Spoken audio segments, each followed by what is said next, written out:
ನೀರು ತಗೊಂಡಿದ್ದೀನಿ. ನಮಸ್ತೆ ಬಂಧುಗಳೇ, ವೆಲ್ಕಮ್ ಟು ವಸುಧೇವ ಮಲ್ನಾಡ್ ಚಾನಲ್ಗೆ ಮತ್ತೊಮ್ಮೆ ಸ್ವಾಗತ ನಿಮಗೆ. ನೋಡಿ 4 ಲೀಟ್ರ್ ನೀರು ಹಾಕಿದ್ದೀನಿ ಇದರಲ್ಲಿ. ನಾನು ಈಗ ಒಂದು ಫರ್ಟಿಲೈಸರ್ ಮಾಡ್ಕೊಳ್ಳೋಣ ನಾವು. ನನ್ನ ಗಿಡಗಳಿಗೆ ಫರ್ಟಿಲೈಸರ್ ಖಾಲಿಯಾಗಿದೆ, ಹಾಗಾಗಿ ಮಾಡ್ತಾಯಿದ್ದೀನಿ.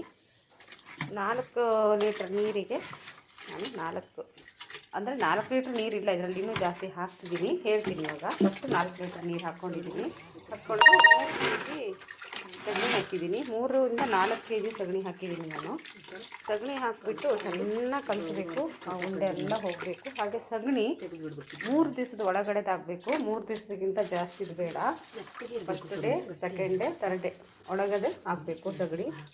ನಾನು ಒಂದು 3.5 kg ಅಷ್ಟು ಸಗಣಿ ಹಾಕಿದ್ದೀನಿ. ಕರೆಕ್ಟ್ 3.5 kg ಸಗಣಿ ಹಾಕಿದ್ದೀನಿ. ಇವಾಗ ಇಲ್ಲಿ ಚೆನ್ನಾಗಿ ಆ ಉಂಡೆ ಎಲ್ಲ ಇರುತ್ತಲ್ಲ, ಅದನ್ನೆಲ್ಲ ಕೈಯಲ್ಲಿ ಕಲಿಸ್ಕೊಂಡು, ನಿಮಗೆ ಕೈಯಲ್ಲಿ ಕಲಿಸ್ಲಿಕ್ಕಾಗಲ್ಲ ಅಂದರೆ ನೀವು ಇದನ್ನು ಹಾಕ್ಕೋಬೋದು, ಗ್ಲೌಸೆಲ್ಲ ಹಾಕ್ಕೋಬೋದು. ಗ್ಲೌಸು ನಾನು ಹಾಗೆ ನನಗಿಷ್ಟ ಇದು, ಕೈಯಲ್ಲಿ ನಾವು ರೈತರಲ್ವ, ಹಾಗಾಗಿ ಕಲಿಸ್ಬಿಟ್ಟು ಇವಾಗ ನೋಡಿ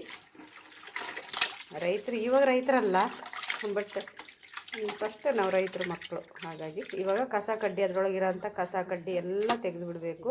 ಕಸ ಎಲ್ಲ ಇರುತ್ತಲ್ವ ಈಗ ಕಟ್ಟಿಗೆಯಲ್ಲಿ. ಹಾಗೆ ಇನ್ನೊಂದು ಸ್ವಲ್ಪ ನೀರು, ನಾನು 1 ಲೀಟ್ರ್ ನೀರನ್ನ ಹಾಕ್ತಾಯಿದ್ದೀನಿ. ಒಟ್ಟು 4 ಲೀಟ್ರ್ ನೀರಾಯಿತು ಇಲ್ಲಿ. ಇವಾಗ ಏನು ಹಾಕ್ತಿದ್ದೀನಿ ನೋಡಿ, ನಾನು ತೋರಿಸ್ತಿದ್ದೀನಿ. ಇವಾಗ ಇದಕ್ಕೆ ಇಂಪಾರ್ಟೆಂಟ್ ಏನಿದೆ ಅಂದರೆ ಇನ್ನೊಂದು ಸ್ವಲ್ಪ ನೀರು ಹಾಕ್ಕೊಳ್ಳೋಣ. ಇವಾಗ ಒಟ್ಟು ಸೇರಿ 6 ಲೀಟ್ರ್ ನೀರಾಯ್ತು. ಇವಾಗ 6 ಲೀಟ್ರ್ ನೀರು ಹಾಕಿದ್ದೀನಿ. 3 kg ಇದ್ರೆ ತುಂಬ ಒಳ್ಳೆಯದು. ಹುರುಳಿ ಹಿಟ್ಟು ಸಗಣಿ 6 ಲೀಟ್ರು, 6ರಿಂದ 8 ಲೀಟ್ರ್ ಆಗಿದೆ ನೀರು. 8 ಲೀಟ್ರ್ ತನಕ ಹಾಕ್ಕೋಬೋದು ಇವಾಗ. ಹಾಗೆ ನಾನು 100 ಗ್ರಾಮು ಕಡಲೆ ಹಿಟ್ಟು ಹಾಕ್ತಿದ್ದೀನಿ.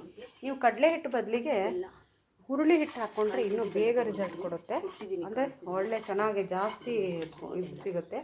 ನಾನು ಹುರುಳಿ ಹಿಟ್ಟು, ನಮ್ಮ ಅಪ್ಪ ಹುರುಳಿ ಹಿಟ್ಟು ಹಾಕ್ತಿದ್ದೆ, ನಾನು ಹುರುಳಿ ಹಿಟ್ಟು ಸಿಗಲಿಲ್ಲ ನನಗೆ. ನಾನು ಯಾವಾಗಲೂ ಕಡಲೆ ಹಿಟ್ಟಲ್ಲೇ ಮಾಡ್ತೀನಿ. ಗೋಮೂತ್ರ, ಬೇರೆ ದ್ವಿದಳ ಧಾನ್ಯನೇ ಹಿಟ್ಟೇ ಆಗಬೇಕು. ಹಾಗೆ ಗೋಮೂತ್ರ ನೋಡಿ, ಇದು ಒಂಡೆದು ಗೋಮೂತ್ರ.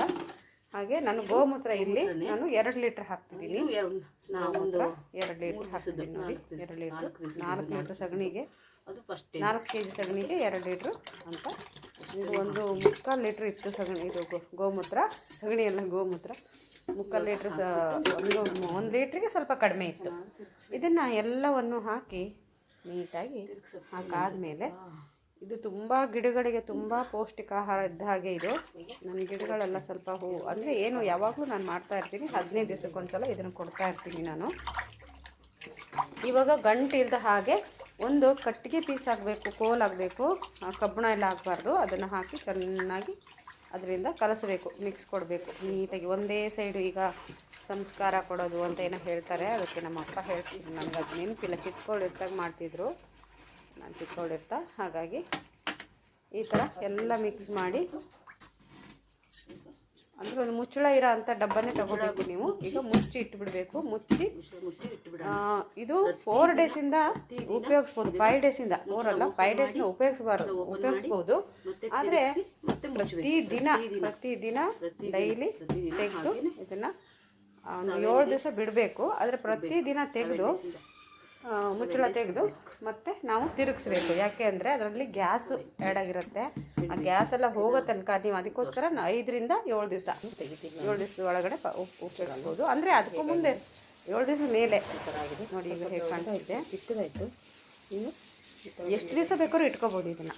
ಹಾಗೆ 7 ದಿವಸದ ಮೇಲೆ ನಾವು ಉಪಯೋಗಿಸೋಕ್ಕೆ ಶುರು ಮಾಡಿದರೆ 7 ಡೇಸ್ ಮೇಲೆ ಎಷ್ಟು ಸಮಯ ಬೇಕಾದ್ರೂ ಇಟ್ಕೋಬೋದು.